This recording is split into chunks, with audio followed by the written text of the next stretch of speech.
Good morning, guys. Nagigising ko lang. Sunday ngayon. Ay, no, Saturday ngayon. Nagigising ko lang.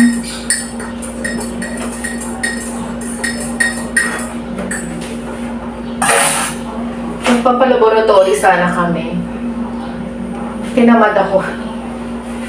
Kasi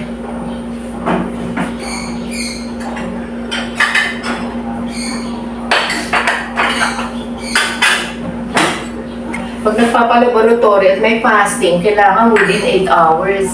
Lampas na. Hindi ko na lang ginising yung anak ko. Muni-muni muna tayo. Wala akong tapalodo. Nakikita niyo ba? Tamad ako magtapalodo sa loob ng bahay.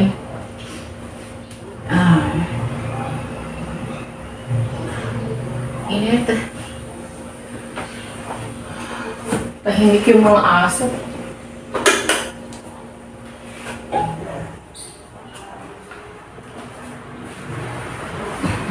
Maingay lang pag may video.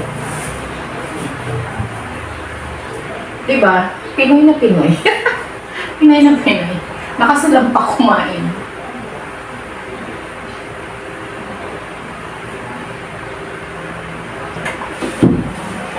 Ang kakainin niya.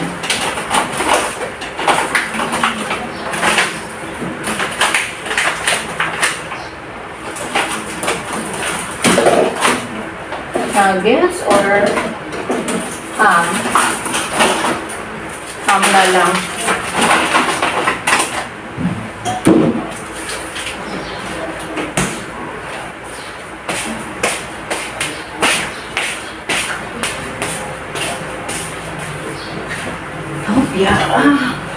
Sarap na nga dito sa probinsya, no? Pag nag-breakfast, tapos marami kayo. Nag-chika-chika bago pumunta sa palayan.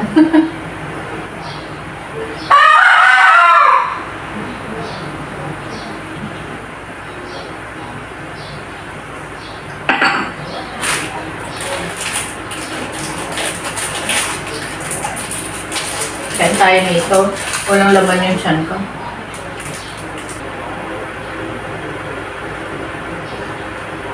Makapaglaban na nga. Habang maaga pa. Mainit na rin sa garahe ko pag maaga. Pag hapon. Kasi aalis kami. Kukunin namin yung salamin namin na pinagawa.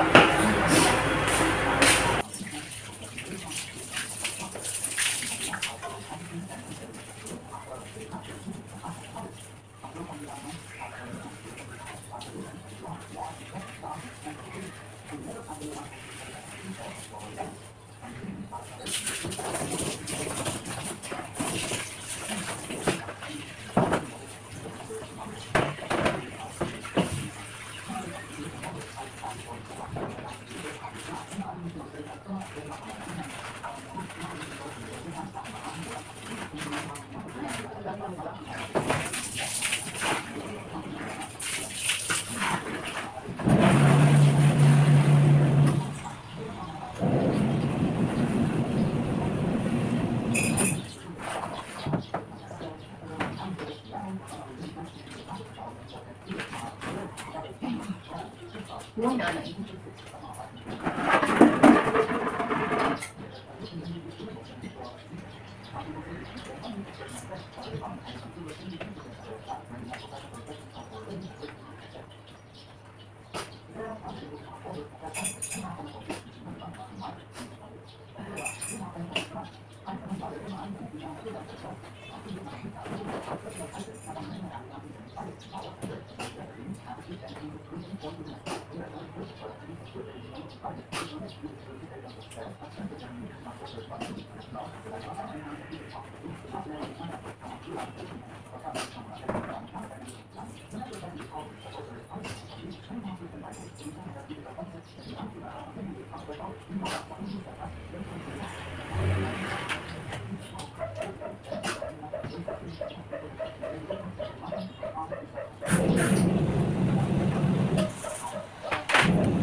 ano ko.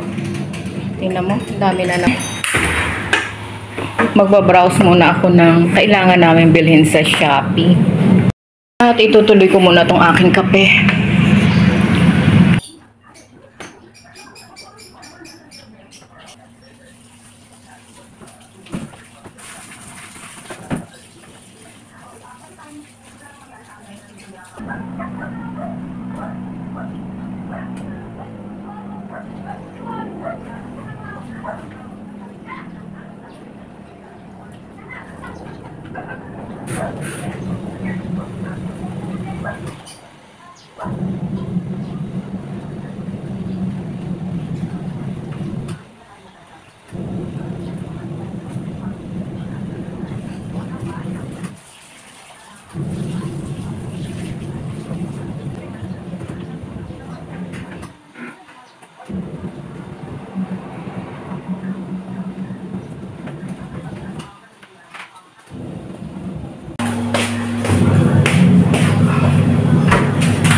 Luto na tayo ng breakfast. Breakfast namin ng anak ko.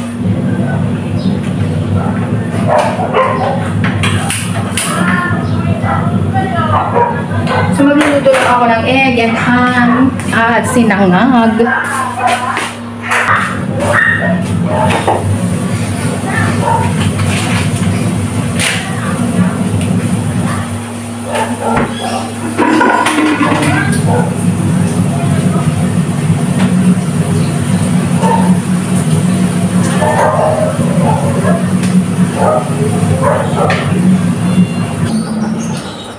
Habang naglalaba, nagluluto. Hinaan natin apoy. Mainit na, lagay na natin yung egg. Yung asawa ko, ang galing magbiyak ng egg. Gusto kong gayahin. Sanay kasi siya, dati siyang cook sa fast food sa Texas. No teenager siya. Nag-working student siya. Kaya sanay siya na magtrabaho sa kitchen. Pero, mga breakfast lang daw. Iba uso sa stage ang working student. So, ayan. Pagsabayin na natin. At tatakpan ko para hindi ko na aanahin yung mantika para mabuo lang. Tingnan mo. Charan! O. Di buo yung egg yolk. Hindi siya basag, diba? So, ganun gagawin nyo. Tatakpan nyo lang. Make sure mahina ang apoy para hindi masunog. Ahunin na natin ang ating egg. O, diba? Hindi siya non-stick pero hindi siya nadikit. Ayan. Kasi mainit na mainit yung kawali. Yun ang secret.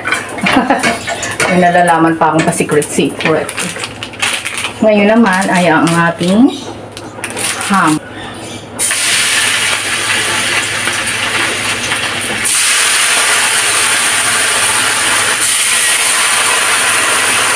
Apat na ham lang luluto ko. Tama na yan. At ganito nga ang buhay ng nanay. Busy. Multitasking. Kailangan. Kung hindi, kulang ang isang araw. Hindi mo magagawa lahat ng gagawin mo sa loob ng bahay. Diba? Lalo pag weekend. Medyo okay ako sa oras pagka weekdays kasi naka-prepare ng uniform. Nakapaglaban na ng weekend. So, yeah, pagluluto-luto na lang. Pahunin na natin. Luto na at magsasangag naman tayo.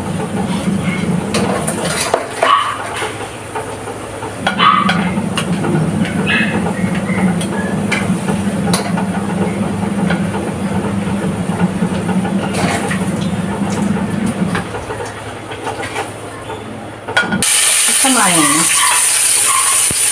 Nalagyan ko ng sibuyas. Ayan, diba? Kamumultitasking, malapit na masunog ang niluluto. Pati ang kawali malapit na mag-melt. So, sobrang init. Ayan ako. Ganyan talaga ang buhay nanay. Kaning lamig.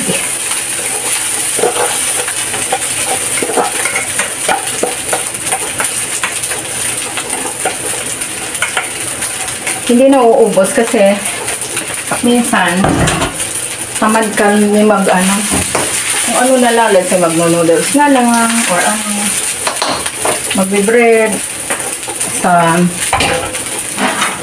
ano sa gabi.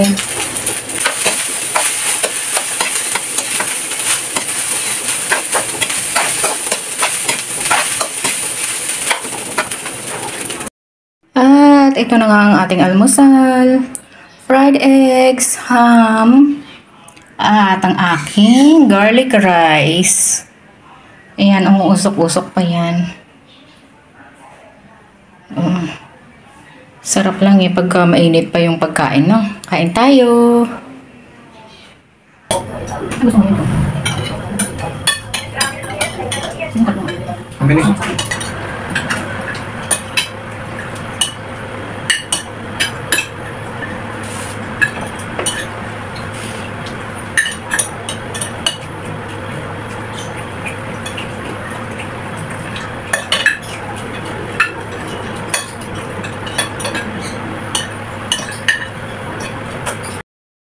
So, ayan nga guys. Tapos na ako maglaba. Ayan, napakarami. Buti na lang may washing machine ko. Hindi. Sugat na ang kamay ko. Diba? Talagang tinur ko kayo sa labahan ko. Ayan. Ang dami niyan. Tapos na rin ako maglinis ng garahe. Ayan. Tapos na. Ay, manok ko. At may natira pang labahan. Ay, naku mga nanay. Hindi na natapos maglaba. Panginoong Diyos. So, yan. Pasok tayo. Makapagpahinga. Hey! Dinner! Si dinner yan, si lunch namatay, kinagat ng daga. Lumabas nga kami at kinuha namin ang aming in-order na eyeglasses. At kumain na rin kami sa Chowking. Ito ang favorite ko sa Chowking. Wonton noodle. Ang sarap, napaka-fresh ng lasa. Ito ang aking comfort food. Mahilig ako sa ramen talaga. Sa mga noodles na may sabaw. Even pansit o pansit canton. At syempre hindi mawawala ang siopaw. Dahil dyan kilala ang Chowking. At ang kanilang halo-halo. Napakasarap ng halo-halo nila. Lalo na yung may ubi flavor. At saka yung kanilang leche flan. Yan ang favorite ko dyan. Napaka-creamy. Hindi siya ganun katamis pero ang sarap. Diba? Ayan Ay nako. Summer pati. Mainit pa sa amin. Kaya ayan. Maghalo-halo tayo. Pag pumupunta kami ng Chowking, palagi talagang halo-halo. Umu-order kami ng halo-halo. At syempre hindi mawawala yung siomai. Dahil napakasarap ng kanilang chili oil sa siomai nila. At yun nga, yung siopaw, bola-bola. Yan ang favorite ko sa siopaw. Bola-bola. Ayan Diba? Nakakatakam. Ang dami-daming sahog. Hindi ko actually, maliit lang yan. Hindi ko naubos yung Hindi ko naubos kainin. Kasi ang dami. At ayan na nga, nakauwi na nga kami ng bahay. Ito na yung aking eyeglasses para sa aking pangong ilongers. Sana lahat matangos ang ilongers para hindi hirap mamili na salamin, Ginoo ko day. At eto nga, namili na rin kami. Nasa mall na din lang kami, bumili ako ng croissant. Favorite namin ng anak ko yan. Malayo sa amin ang French baker. Kaya ewan ko, first time namin matitikman tong ibang brand. Tapos ito masarap to. Gawa ng Robinson. Yung ensaymada. Masarap yan. So, yan yung aking kakainin kasama ng kape, syempre. At mamasitas. Caldereta mix. At menudo mix. At ground beef dahil mag-spaghetti ako. Dahil makikitulog ang aking mga pamangkin. Dahil weekend gusto nilang matulog dito sa bahay ko. So yan nga lang ang aking binili dahil meron na rin akong nakapag-grocery na ako last time. Meron pa pala akong binili. Ayan. Bumili ako ng kutkutin habang nagwa-whitey o nagkakalikot ng aking cellphone. Mani, adobong mani. Paborito nyo rin ba yan? Gusto ko yung bawang dyan. Napaka-crispy. Sarap, no? Ang sarap papakin. Malinamnam. Maraming salamat kayo sa pagsama nyo sa akin today. Sana nag-enjoy kayo. At sana huwag kayo manawang manood ng aking mga videos. You can join my community if you wish to. Just click the join button and choose the badges that you want. Sa mga hindi pa nakapag-subscribe, please subscribe, like, and share. Kita-kits ulit sa susunod kong video. Ingat kayong lahat. Bye!